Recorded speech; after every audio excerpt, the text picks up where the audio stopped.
It was the kind of night that made your bones ache. A black, pitiless wind howling down the empty highways outside Flagstaff, Arizona, slapping dust against abandoned storefronts. A single, flickering security light sputtered above the cracked asphalt of a forgotten strip mall, half its letters burned out, humming like a dying bug. In the silence, you could almost hear the ghosts of a better decade. Caleb Grady pulled his battered truck into the shadows, cut the engine, and listened. The air was cold enough to sting his lungs. He scanned the lot, instincts on edge, old habits from a life he was trying to leave behind. Caleb wasn't there by accident. He'd been chasing dead-end leads on a missing persons case for days, sleeping in his truck, living off gas station coffee and half-forgotten hope. He didn't expect to find anything that night, except maybe regret. But then, through the swirling dust, he caught movement near the dumpster, a low, crawling shadow, barely more than a silhouette. His hand dropped to the flashlight clipped at his belt, and he stepped out, boots crunching on frost. He saw the dog before the dog saw him. German Shepherd, but so thin you could count the ribs even under filthy fur. One ear was mangled, flopped sideways, and the animal's left eye gleamed blue in the stuttering security light, a badge of some old wound. Around its neck hung a battered police vest, the name tag ripped away, stained and torn. Caleb's heart hammered in his chest. He recognized that haunted look, a dog who once had a job, a partner, maybe even a purpose, now just another ghost in the desert. He dropped to one knee, his voice gentle but steady, the way you talk to things that don't trust people anymore. "Easy, boy. I'm not here to hurt you." The shepherd didn't move, just stared with glassy, hollow eyes, all the muscle in his body wound tight as a spring. Caleb could see the tremble in his legs, the dirt caked around old wounds. He reached a little further, palm up, careful not to crowd him. That's when another voice broke the night.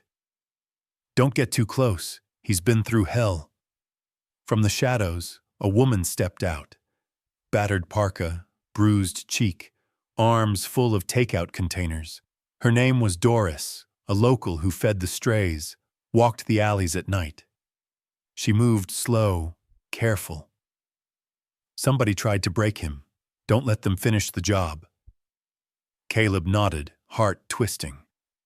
He recognized the warning in her voice. He edged a little closer to the dog, noticing a glint, a microchip embedded beneath the matted fur. He fished out his pocket scanner. The screen blinked. Tampered. No public registry, no real name. Just another dead end, another erased life. Doris crouched beside him, voice a whisper now. "There's trucks that come here some nights. Black windows, no plates. They look for him. Last week, someone left him bleeding behind the dumpster. He crawled back. Didn't trust a soul. But he waits, like he thinks somebody's still coming." She glanced at Caleb. "You one of the good ones?" He almost laughed, but the ache in his chest was too real. "I used to be. Maybe tonight's a start." Gently, he slid his jacket off, draped it across the dog's shaking back. The shepherd flinched but didn't bolt. Progress. Doris set down a container of cold fries and beef. The dog stared, wary, unmoving. Caleb tried not to show how much it hurt to see an animal too broken to accept help. Above them, the security light flickered, dying. That's when Caleb noticed movement on the far side of the lot. A pickup, engine idling, headlights off. Its license plates gleamed in the half-light. Government issue. Caleb straightened, tension knifing through his gut. The truck sat there watching. After a long minute, it eased away, vanishing into the night. Caleb knew then that this was no ordinary stray. Something about the way the dog kept itself between him and the lot, the way it flinched at every engine, every shout. Someone had trained him, then thrown him away. Caleb had seen it before, in people too. Wounded, discarded, too dangerous or too valuable to let go. As the wind whipped through the lot, Caleb glanced at Doris. She was already packing up, shoulders hunched. "If you're smart, you'll walk away," she said. "He's more trouble than he's worth." But Caleb just shook his head, stubbornness settling over him like armor. "I'll take my chances." He scooped up the dog, Atlas he'd call him later, though he didn't know it yet, and staggered to his truck. The shepherd didn't fight, just went limp, shivering against Caleb's chest. The desert night closed in behind them, leaving only the howl of the wind and the dying glow of a forgotten light. As they pulled away, Caleb glanced in the rearview mirror. The lot was empty, but he couldn't shake the feeling that someone or something was still watching. And so began the longest night of his life, and perhaps the dog's second chance at one. The drive back to Caleb's place was tense, every mile feeling like an eternity. The dog lay on the blanket in the passenger seat, so still it unnerved Caleb. Every few minutes, the shepherd's one good ear twitched at the wind or a passing truck, and now and then, he'd startle at the distant sound of sirens. Caleb kept talking, voice low and steady, telling stories about the desert, about old war buddies and lost loves, anything to keep the dog grounded in the present. The dog never looked away, but he never relaxed either. Trust was a mountain, and tonight, Caleb was at the bottom looking up. Caleb's house was a battered, sun-bleached single story on the edge of the Ponderosa Pines. Bare bones, just enough to keep the world at bay. He kept the lights low. No sense advertising to whoever had watched him at the strip mall. He carried the shepherd inside, setting him gently on a folded towel near the heater. The dog's muscles bunched when the door closed. He scanned every corner, every shadow, every sound. Caleb went to work with quiet competence, cleaning the wounds on the dog's paw and neck, wincing at the old scars that told stories no animal should have to live through. He warmed a bowl of broth, slid it close. The dog barely sniffed at it. Caleb tried kibble, leftover beef, even half a slice of bread. Nothing. The shepherd stared, hollow and still. Caleb sighed, glancing around his cluttered kitchen. Then he remembered an old metal dish, the kind you'd find at every police kennel. He dug it out from the garage, battered and cold, and poured the broth into it. The dog's nose twitched. Slowly, hesitantly, he edged forward and drank, each slurp desperate and careful, eyes never leaving Caleb. That was the first crack in the wall. Night deepened. The wind rattled the windows. Caleb pulled out a thin mattress, made a bed for himself beside the dog. "We'll get through the night," he promised, not sure who he was really talking to. But sleep was a mirage. Hours later, Caleb woke to chaos. Atlas, caught in the middle of a nightmare, tearing across the living room, knocking over a lamp, pawing wildly at the closet door as if searching for something only he could see.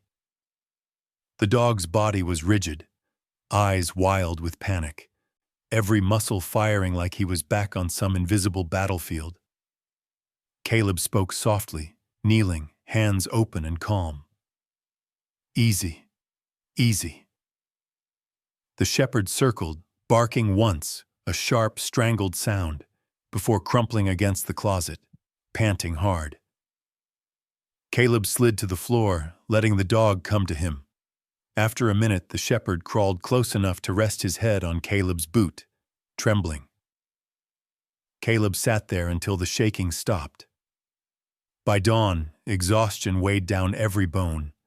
Caleb opened the closet, finding nothing but old coats and a forgotten box of medals. He wondered what the dog had been looking for, or what memory haunted him in the dark. As the first pale light filtered in, Caleb checked his phone. A voicemail from Doris, her voice urgent and crackling with fear. "Caleb, they know. I saw a black Suburban outside my building. The dog, they're not done with him. He's more valuable than you think. Watch your back. Don't trust anyone." The message ended with a harsh click. Caleb's skin prickled. He glanced at the dog, who stared at him with an uncanny intensity, as if begging him to understand. Later, while feeding Atlas again, Caleb noticed something odd. Every time a certain ringtone, one used by old department phones, played on TV, the dog bolted under the table. A burst water pipe from outside made him flatten, tail between legs, teeth bared. Triggers. Someone had conditioned him, and badly. Caleb's anger simmered. No animal deserved to be wired with fear like this. Caleb gently checked the collar again, brushing past the matted fur. His fingers found a hard edge, a hidden pouch. Inside, wrapped in duct tape and grit, was an old, scorched police badge. The edges were burned, but the number was still visible. He froze. It matched a missing officer from a list his ex-wife, once a cop herself, had handed him after their divorce. One of the ghosts Caleb had never found answers for. He looked at the dog, feeling a chill. That evening, Caleb made a few quiet calls, testing old contacts. Some still owed him favors. Others just felt sorry for the shell he'd become. He asked about the badge, about missing K9S, about rumors of private contracts no one was supposed to know about. Doors closed faster than they opened. Even his ex-wife's old partner, usually good for a chat, went cold the second Caleb mentioned the badge number. Atlas, meanwhile, was starting to reveal himself in small ways.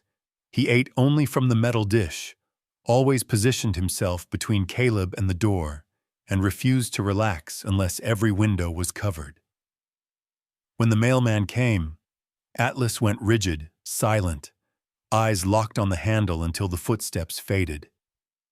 He was a dog living on the edge, every nerve stretched thin by whatever hell he'd survived. One afternoon, Caleb found Atlas sitting at the back door, staring out into the woods. The dog seemed to sense something beyond human perception. A threat, a memory, or maybe just the ever-present ache of being lost. Caleb sat beside him, their shadows merging on the dusty floor. Two souls battered by the world and waiting for the next blow. That night, as Caleb scrawled notes in his battered journal, details about the badge, about Atlas's triggers, about the pickup truck with government plates, he heard a car slow outside. He crept to the window, heart thumping, headlights off, engine idling. Another watcher. The message was clear. Whatever secrets Atlas carried, someone would kill to keep them buried. Caleb turned from the window and met Atlas's gaze. The dog was watching him, blue eye bright in the gloom, body still and ready. Caleb reached out, laying a hand on his mangled ear. "We'll figure it out, together." And for the first time, the shepherd didn't flinch. Outside, the night was still, but inside, a fragile thread of trust had started to grow. The days blurred together after that, slow and thick as honey. Caleb let the world shrink down to the battered walls of his home, the rhythmic breath of the dog at his side, and the low, persistent ache in his own heart. He gave up chasing new leads and focused on healing the broken creature he'd taken in.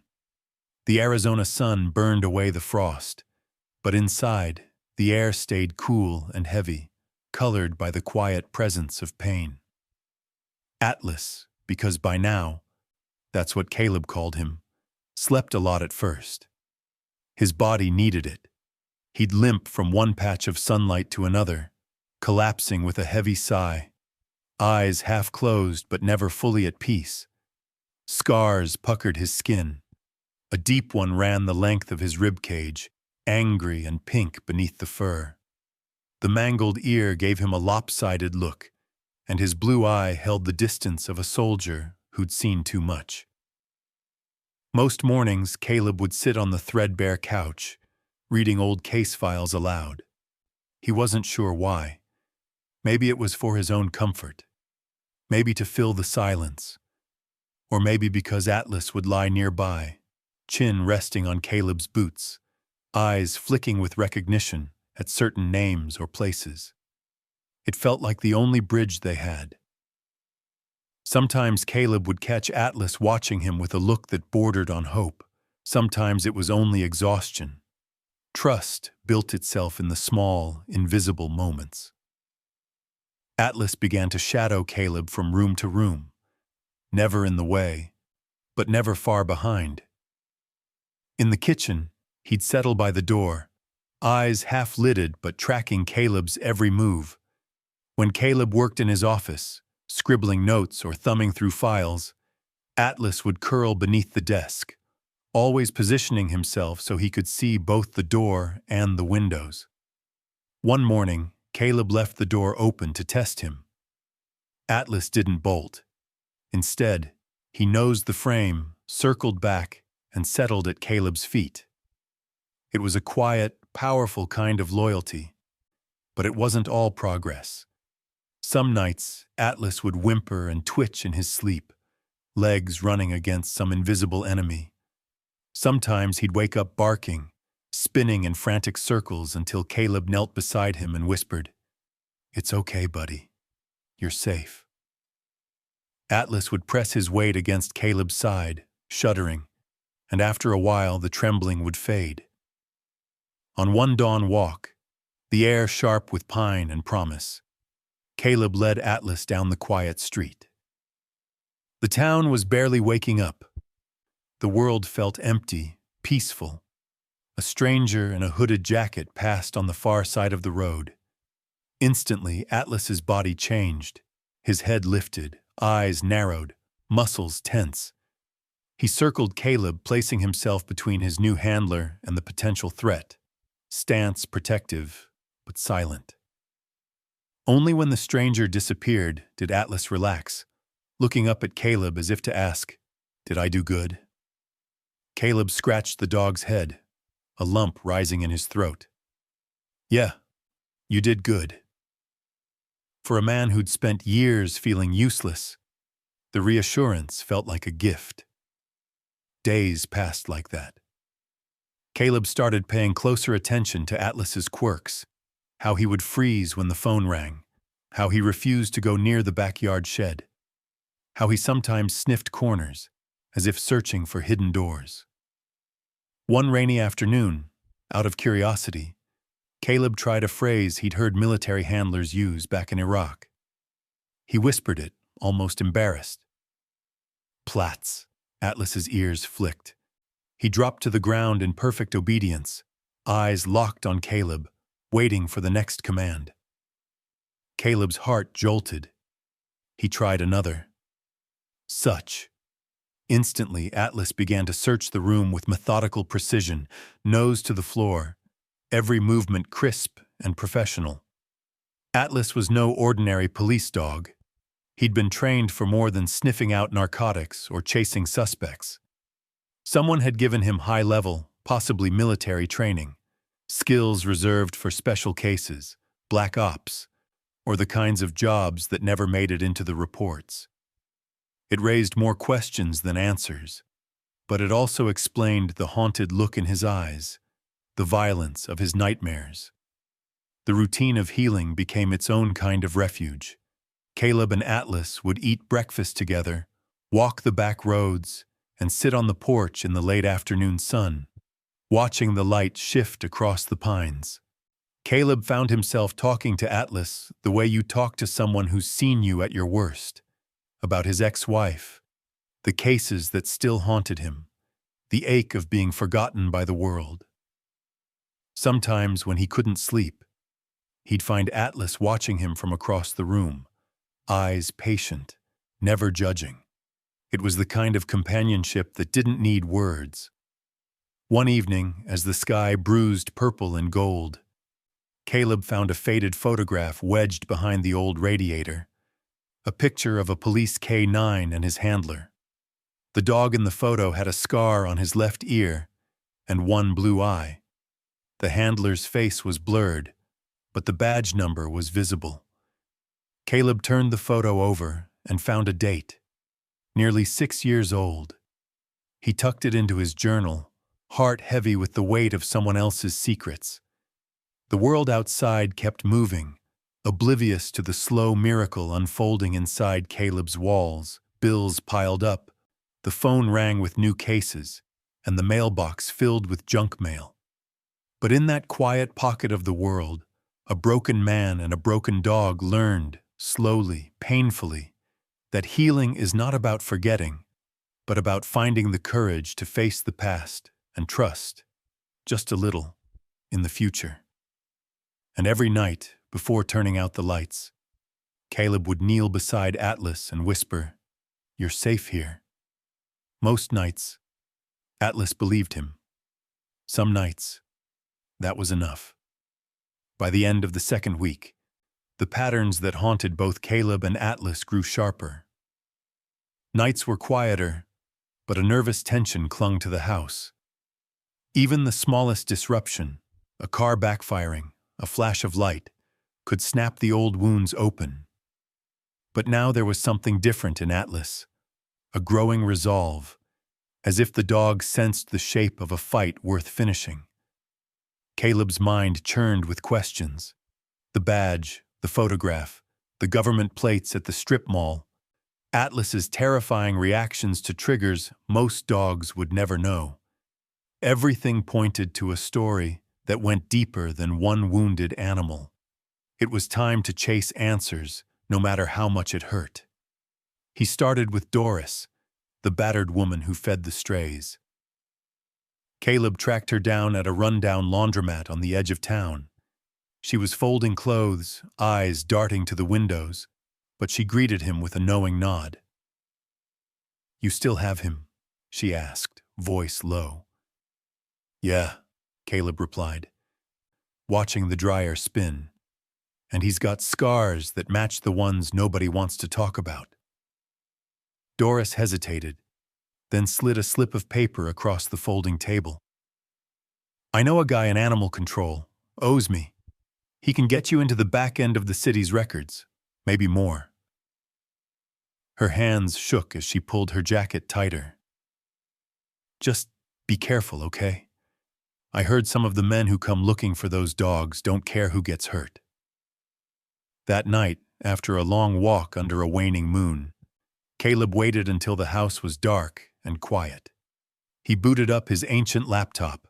Atlas sprawled under the desk, tail thumping softly whenever Caleb muttered in frustration.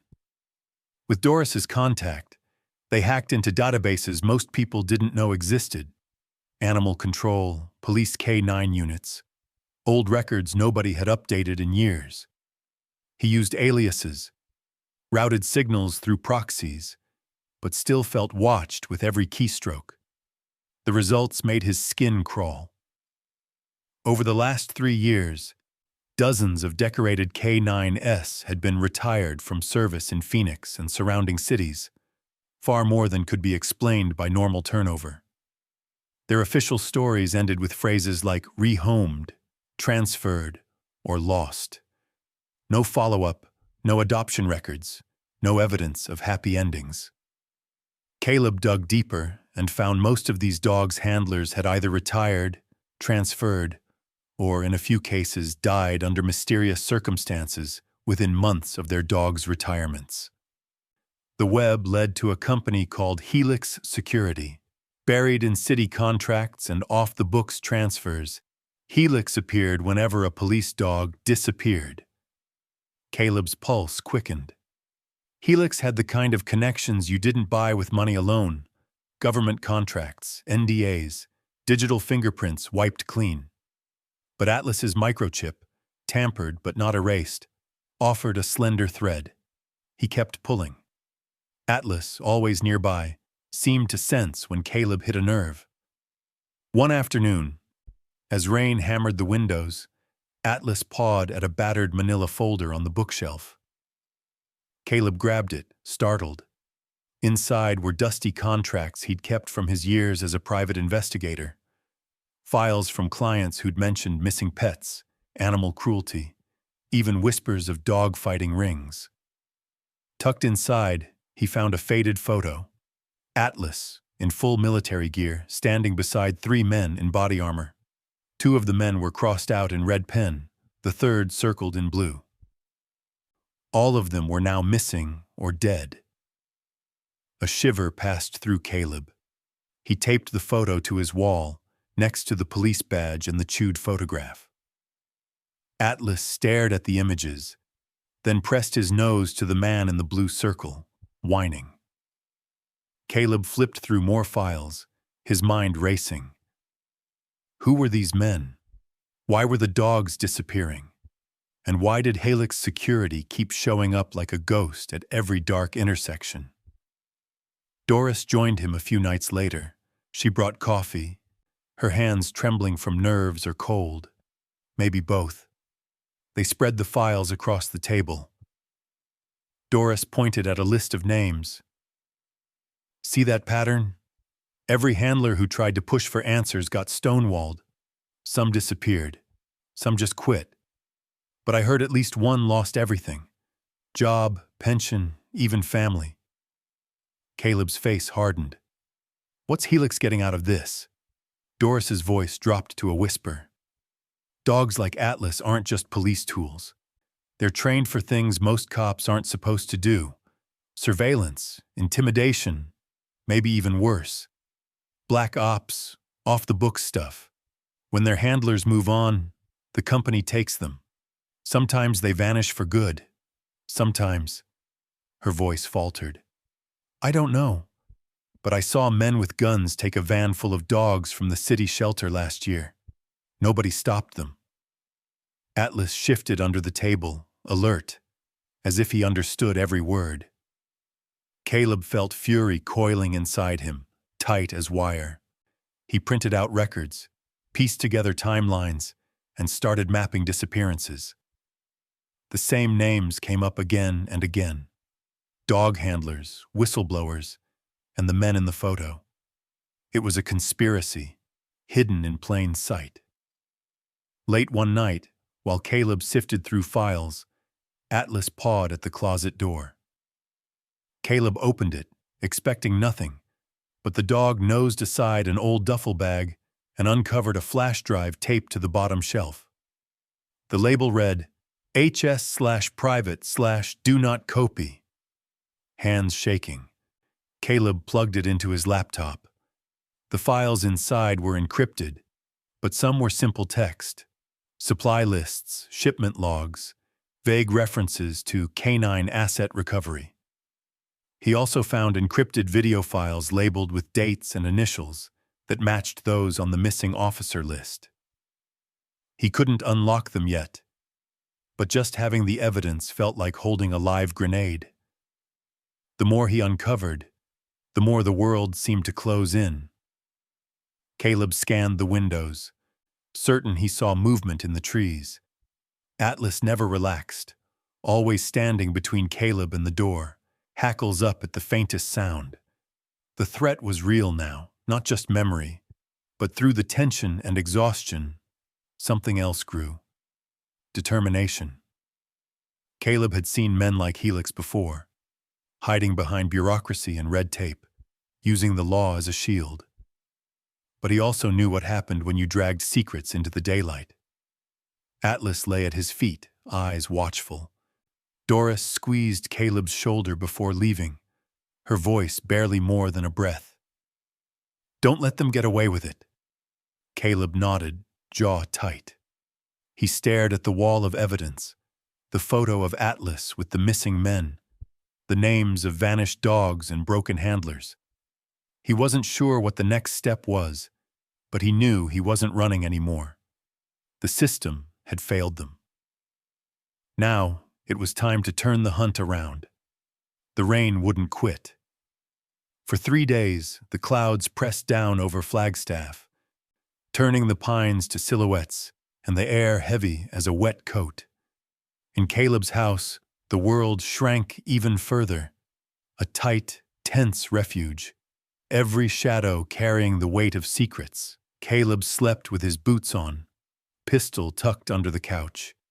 Atlas never strayed more than a yard from him, alert to every drip, creak, or distant rumble. It was on the third night, in the dead hush before dawn, that Atlas broke. The wind shook the house. Somewhere thunder rattled the sky. Atlas, stretched out beside the radiator, jerked upright, eyes wild, chest heaving. In a flash, he barreled across the living room, claws skittering on tile, barking, a raw, panicked sound that didn't belong to the animal Caleb had begun to trust. The dog smashed into the kitchen table, sent a chair flying, then dove beneath Caleb's bed, wedging himself so far back he couldn't be seen.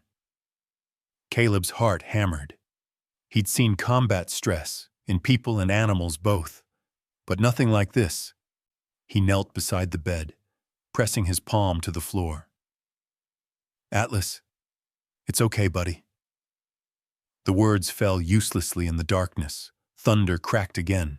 From beneath the bed came a low, desperate whine, so small it broke something in Caleb. He eased himself onto the floor, knees and elbows catching on the dusty rug, until he was lying beside the trembling dog. He reached in, fingers brushing Atlas's muzzle. "You're safe. You're home now." But the dog only pressed himself deeper, shuddering, eyes rolling white. So Caleb did the only thing that made sense to an old Marine with too many ghosts. He started to sing, voice hoarse but steady, a marching cadence from his days in Iraq. The rhythm filled the tiny space, echoing off the walls, as if the memory could build a bridge across the gap of pain. Slowly, the shaking eased. Atlas's breathing slowed. Inch by inch, the dog crawled toward Caleb, pressing his head into Caleb's outstretched hand, letting the warmth bleed through the cold. They stayed like that, man and dog curled on the floor, until the night began to lift, and the world felt just a little less cruel. The next morning, Atlas was changed, worn, but something had shifted. He padded into the kitchen, dropped a chewed scrap of paper at Caleb's feet, and sat back, watching with solemn eyes. Caleb bent to pick it up. It was an old photograph, corners torn and water-stained. In the image, a cluster of men in uniforms crouched beside a German shepherd, Atlas, unmistakable even with the grainy focus. Every face was scratched out with a pen except one, a lean, sharp-featured man, staring straight into the camera. Caleb stared. The man was familiar, too familiar. He turned the photo over. Written in quick, looping script was a single name: Ray. A chill prickled Caleb's neck. Ray Gannon, his ex-wife's brother, the family's black sheep, a whistleblower who'd vanished 2 years earlier after exposing corruption in the police force. No one had seen him since. Atlas nudged the photo closer, tail thumping once, a silent plea for understanding. Caleb's hands shook as he pieced together the memories. Ray had always been the kind of man who did the right thing, even when it cost him. He dug too deep into the wrong contract, called out the wrong names. Now, here was the connection. Atlas hadn't just been a stray or a lost police dog. He was a survivor from Ray's world, a witness, maybe even the last thread tying Ray to the living. The day grew strange after that.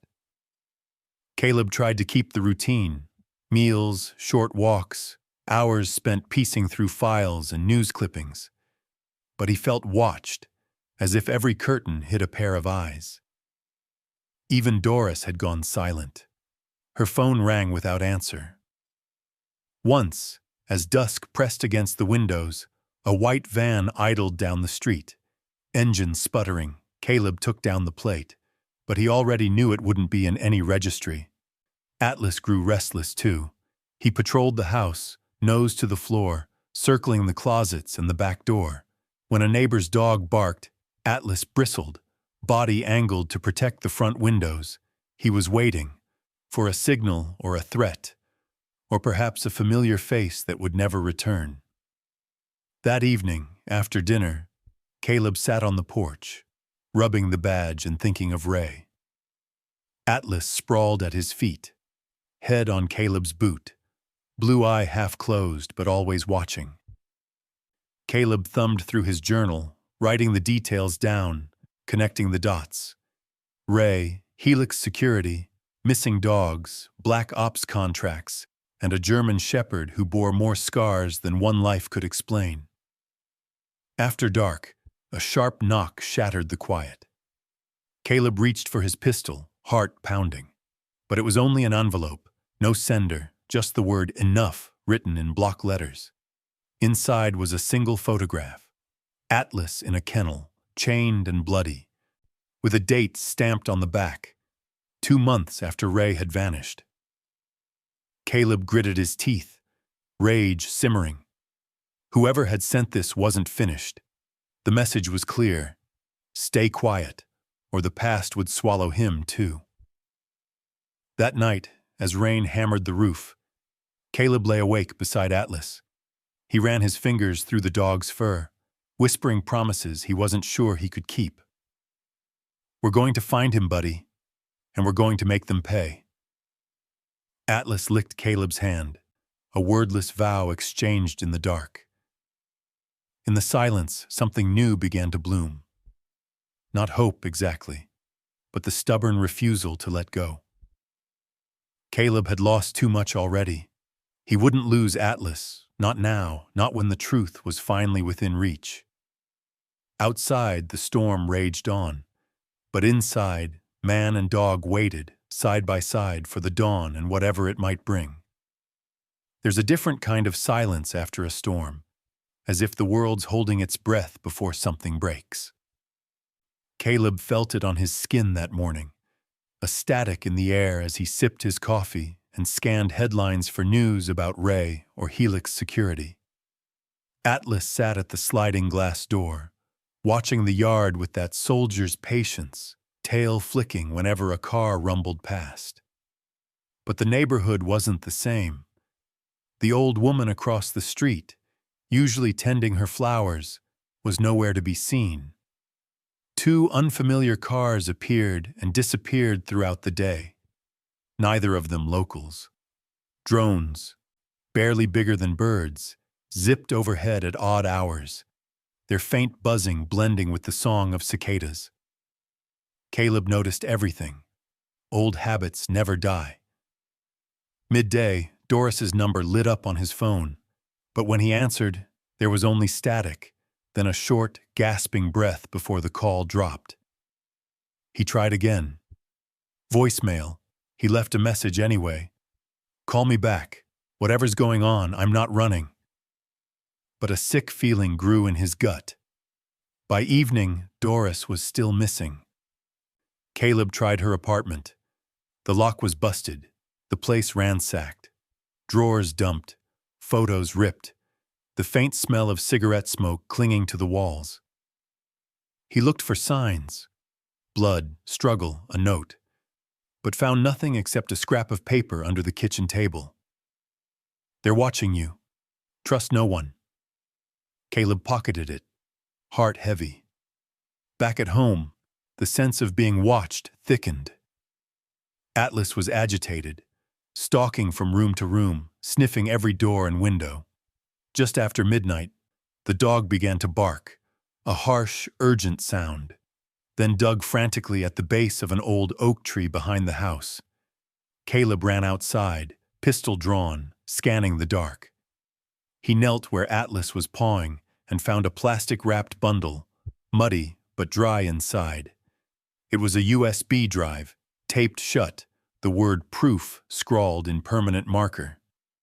Caleb rushed inside, booted up his laptop, and plugged it in, adrenaline pounding through his veins. Atlas hovered at his side, ears up, eyes sharp. The drive was encrypted, but not well enough. Caleb broke through with an old password he'd used in the Marines. A lucky guess. Inside were folders of video footage and scanned documents. He clicked the first video. Grainy cell phone footage of cages, row after row, each holding a German shepherd, some whimpering, some silent and still. The camera jerked to masked men exchanging envelopes of cash, and then to dogs being led out by leashes into waiting black vans. Atlas watched the screen, hackles raised, a low growl trembling in his chest. Other videos showed blurred faces, shadowy figures moving dogs from one unmarked building to another. Money changed hands, guns flashed, voices barked orders. There were still photos, some showing dogs that Caleb recognized from the animal control list, others with battered handlers, bruised and broken, signing papers they clearly didn't want to sign. In one clip, a voice, calm, clipped, untraceable, said, "Any asset who won't cooperate is to be neutralized or erased. We can't have evidence walking the streets." Caleb's jaw tightened. The assets were dogs. The threats were real. Atlas pressed his nose to the screen when a certain barking echoed on the video. Caleb realized it matched Atlas's own. A cold fury filled him. Every part of him that was a Marine, a PI, a brother-in-law, and simply a human being screamed for justice. Before he could process it all, a notification popped up on his screen. An anonymous email, no sender. The message was short, a single line. "Stop now or the dog disappears again. No one will find him this time." Attached was a grainy photo of Atlas, taken that morning, sitting at the sliding glass door. Caleb's blood went cold. They weren't just watching. They were here right now. He jumped up, scanned the street. One of the unfamiliar cars was parked under a broken streetlight, engine idling. He grabbed Atlas's collar, pulled him away from the window, heart hammering. He killed the lights, locked every door, moved through the house in silence. He checked the backyard, the oak tree, the fence line, the dark gaps between the shadows. The only movement was the slow drift of the wind. He dialed Doris again. No answer. In the quiet that followed, Atlas paced restlessly, sniffing under the furniture, whining at the back door. Caleb sat down, forced himself to breathe, to focus. He plugged the USB drive into a spare phone, made duplicate copies, and encrypted them with 3 separate passwords. He hid the originals, one in his freezer, one taped under the water heater, one behind a loose floorboard. Then, with shaking hands, he wrote a list. Local press contacts, his ex-wife's number, an FBI tip line.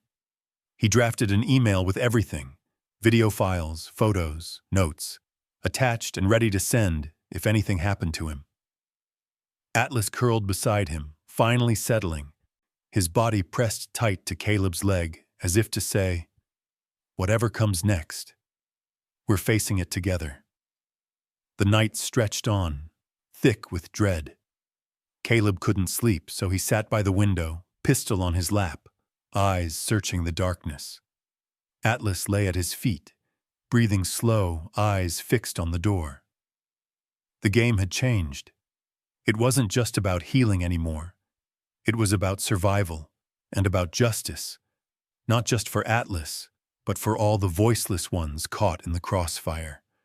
The hunt was coming to them now, and Caleb felt something inside him harden, a core of stubborn, righteous anger. He'd been hunted before, he'd survived worse, but this time he wasn't alone, and that, he realized as dawn broke pale and uncertain over the trees, might just make all the difference. The next morning broke cold and glassy, the kind of Arizona dawn that made the pines look blue and the air thin as paper. Caleb barely slept. He moved like a man with all his nerves strung taut, checking the windows every hour, listening for cars, for footsteps, for anything that might signal this silent siege was about to turn violent. Atlas matched his tension, shadowing every move. When Caleb laced his boots, Atlas sat at the door, tail twitching, blue eye unblinking. There was no room for false hope anymore. The threats weren't just warnings. They were a countdown. Caleb spent the morning laying traps, makeshift alarms on the fence, a tripwire of beer cans at the back, a wedge of wood behind every door. He sent a text to his ex-wife, Rachel, using a code they'd invented years ago. "If you get this, burn the house down." It meant, something's happening. Trust no one. Don't call back. By noon, his decision was made. The evidence on the USB drive wasn't enough. He needed to force their hand, needed them to make a mistake. So he made himself bait. He used a burner phone, called the number buried in one of the Helix security contracts he'd found online. It rang 4 times before a voice answered. Flat, bureaucratic, just a little too polite. "Helix support." Caleb didn't bother with games. "I have something you want, and you know who I am. You want the dog, come get him. North Pine Trail, 5 o'clock. Come alone or it goes public. You have 2 hours. A pause. The call ended without a word. He loaded Atlas into the truck, the dog tense but obedient, sensing this wasn't just another errand. They drove into the woods north of town, old hiking trails and logging roads, all dust and dead leaves. Caleb parked half a mile from the road, doused the taillights, and led Atlas into the undergrowth. The spot he picked was a natural choke point, a clearing hemmed in by rocks and thick brush, one way in, one way out. He placed his phone on record, stashed it in a hollow stump, and waited. The forest was silent but for the occasional cry of a jay. Caleb's breath hung in the air, white and slow. Atlas pressed against his knee, eyes locked on the trail. At 5:07, a black SUV crept into view, tires barely crunching the gravel. 3 men got out, moving with military caution. 2 in dark jackets, the third with a limp, eyes hidden behind mirrored sunglasses. They didn't bother calling out. Caleb stepped into the clearing, hands raised. "I'm here, no gun, just me and the dog." The leader smiled, wolfish and sharp. "You've made things difficult, Mr. Grady. Just give us the asset, and this ends." Caleb shook his head. "I know what you did. I have proof. You touch either of us, the world finds out." The man in sunglasses scoffed. "You're not in a position to negotiate." He nodded to the others, who fanned out, one circling left, the other right. Atlas tensed, hackles up. Caleb heard a twig snap behind him, spun. Too late. A fist caught him behind the ear, dropping him to one knee. The world swam, then snapped back into focus as boots kicked his ribs. He tasted blood, heard Atlas barking, fighting, then a yelp, sharp and heart-stopping. A gun clicked. "Enough!" the leader shouted. "Call him off or he dies!" Caleb, gasping, forced himself up. "Atlas, down!"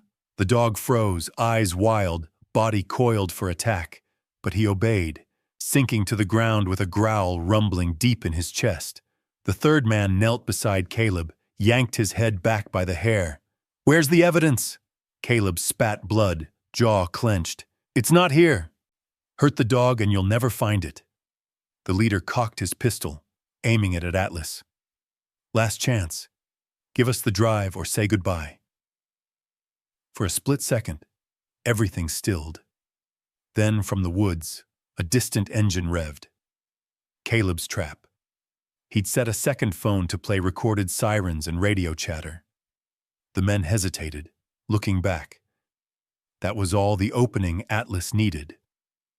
With a surge of muscle, Atlas lunged, teeth flashing, slamming into the armed man's wrist. The gun fired wide. Caleb rolled, tackled the second thug, driving an elbow into his nose. The clearing erupted. Shouts, curses, bodies grappling on the forest floor.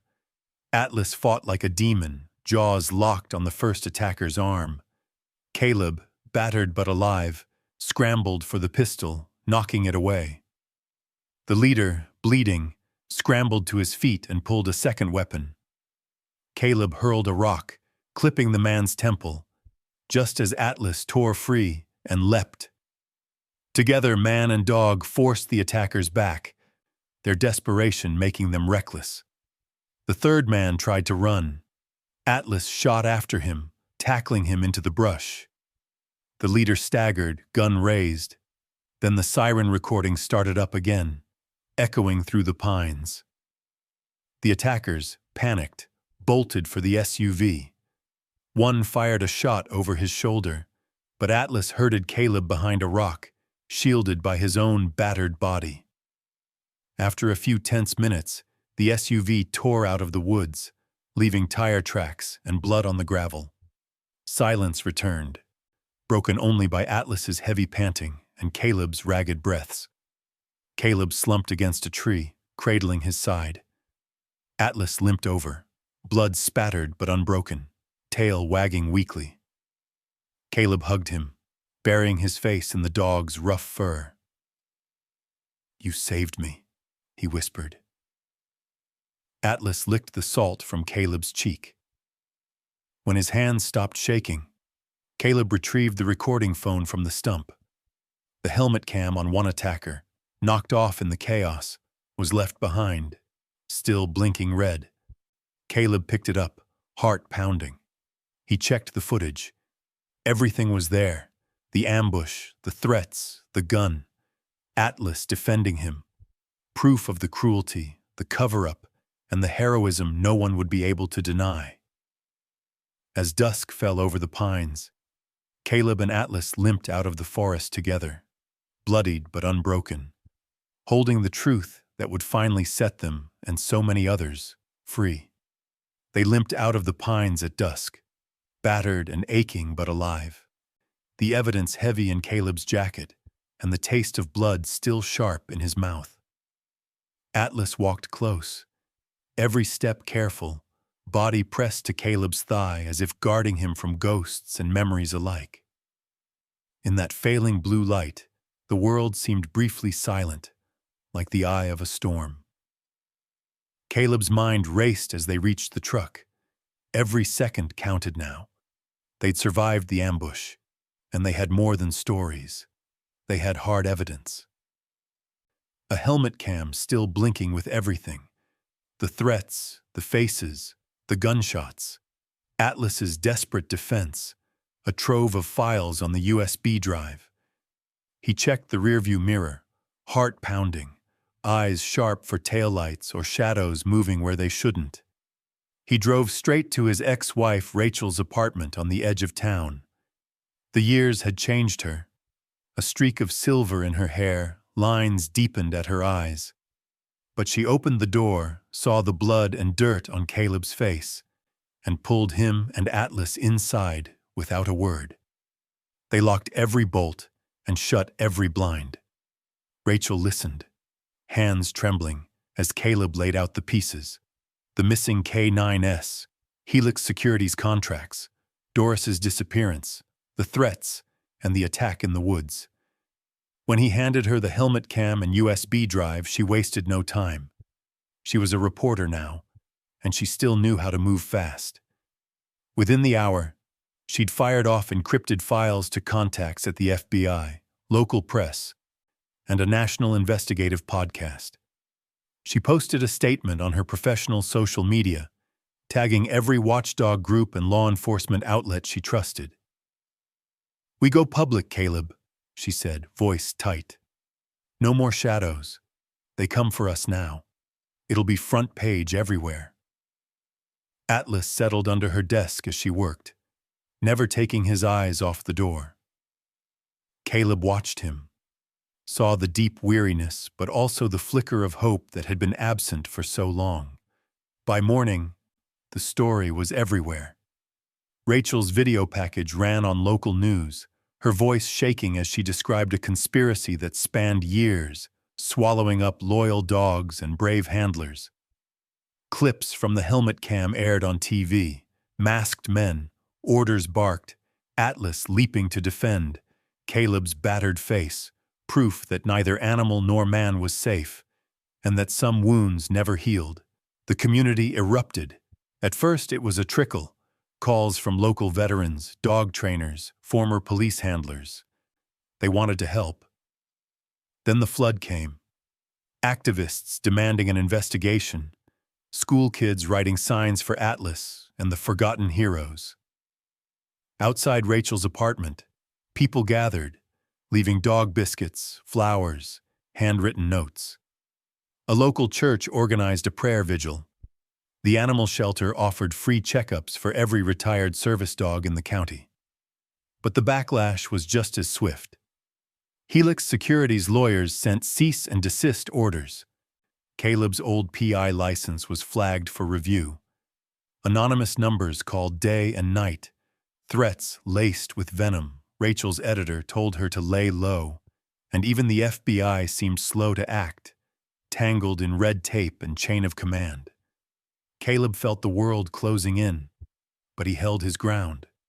He called every number he had, leaned on every favor, knocked on every door, talking to reporters, investigators, anyone who'd listen.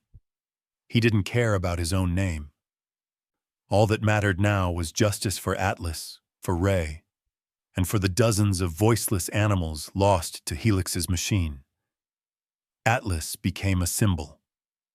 At the press conference Rachel arranged, Atlas sat at Caleb's side, stoic and battered, scars plain under the harsh lights.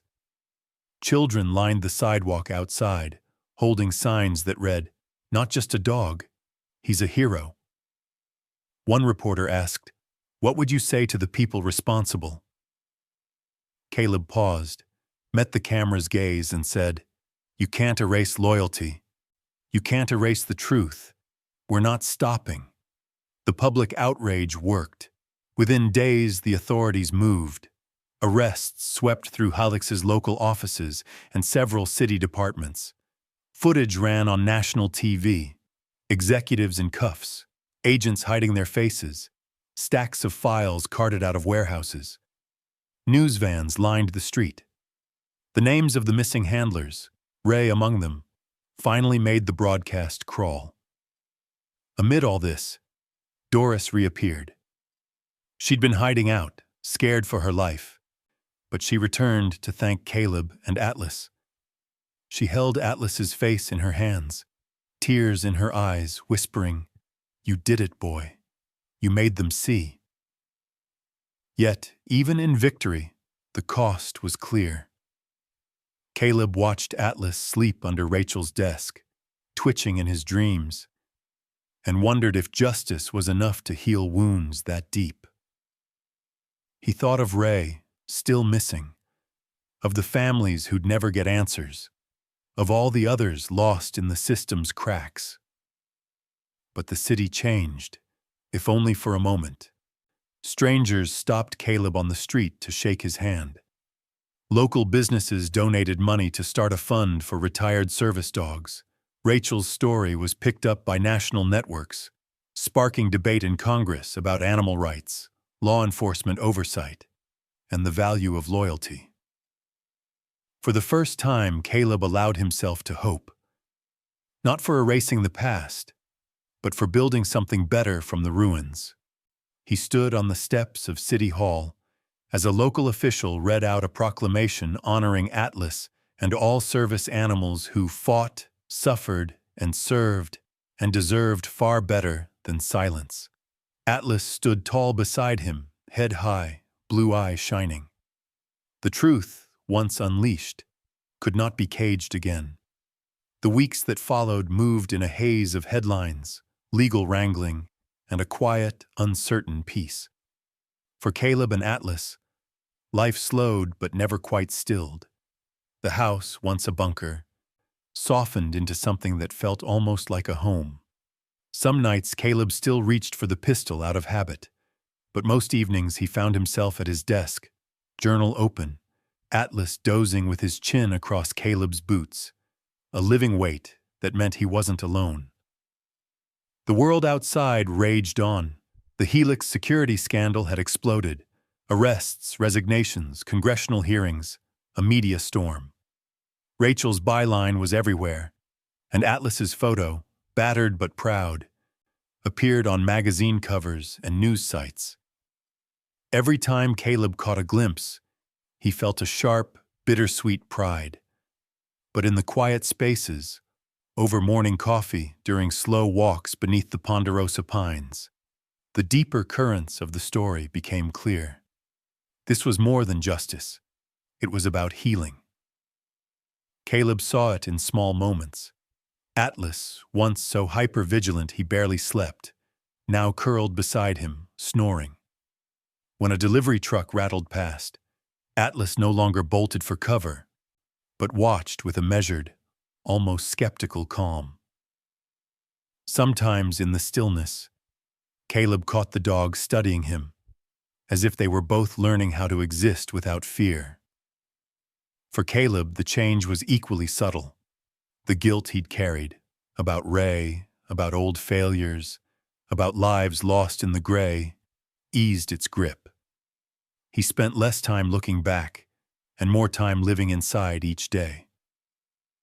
Caleb poured these realizations into his journal. One night, as a gentle rain drummed the roof, he wrote, "We save each other, even when the world turns its back. That's what loyalty means. Not just standing guard, but refusing to give up, even when you're broken, even when it's easier to disappear." Sometimes the phone rang, a thank you from a retired handler in Texas, a stranger who'd seen Atlas on TV, a school teacher organizing a letter-writing campaign. Sometimes the calls were less kind, men who'd lost their jobs when Helix collapsed, internet trolls hungry for outrage. Caleb learned to tune out the noise. His world was small and real, measured in the thump of Atlas's tail or the scrape of a food bowl on tile. One afternoon, the community held a gathering in the town square. There were speeches, too many, too formal, but the turnout was genuine.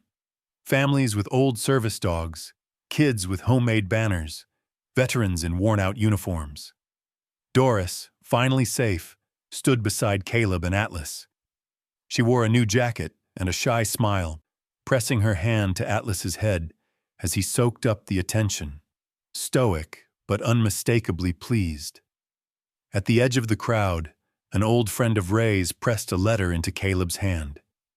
Inside, in Ray's hurried scrawl, were words Caleb would reread 100 times. "If you're reading this, it means I didn't make it. Don't let them win, Cal. There's good left, if you know where to look. Take care of the dog.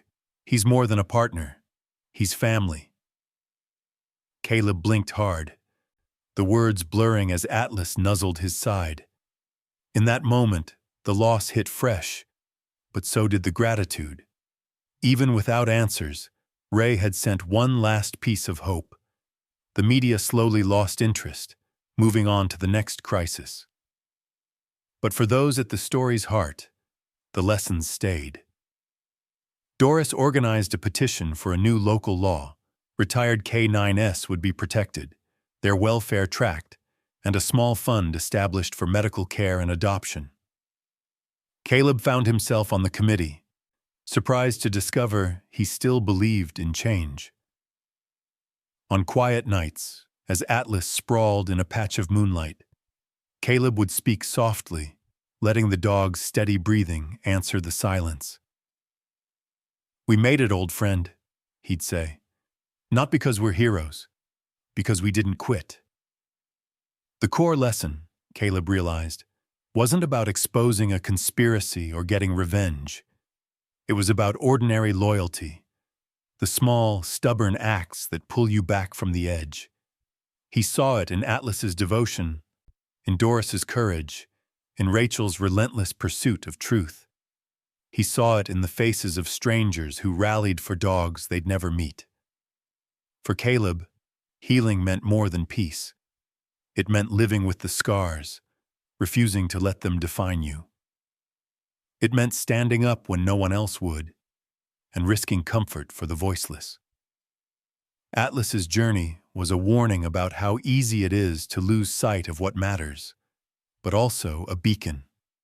Ordinary people could bring justice, hope, and redemption. Late one night, as a thunderstorm gathered on the horizon, Caleb closed his journal and stretched out on the floor, letting Atlas's big head rest in his lap. He traced the scar on the dog's ear and felt the thrum of life beneath his hand, a promise renewed, one ordinary day at a time. "Good boy," he whispered, voice thick. "We keep going." And Atlas, finally home, slept on, safe, whole, and loved. Months slipped by, and summer burned off the last of winter's bitterness. Life in Flagstaff found its rhythm again. Shops bustling, kids on bikes chasing dusk, the scent of rain on hot pavement. The world, as always, was eager to move on. But some changes, once started, rippled outward in ways that could never be undone. Atlas became more than a symbol.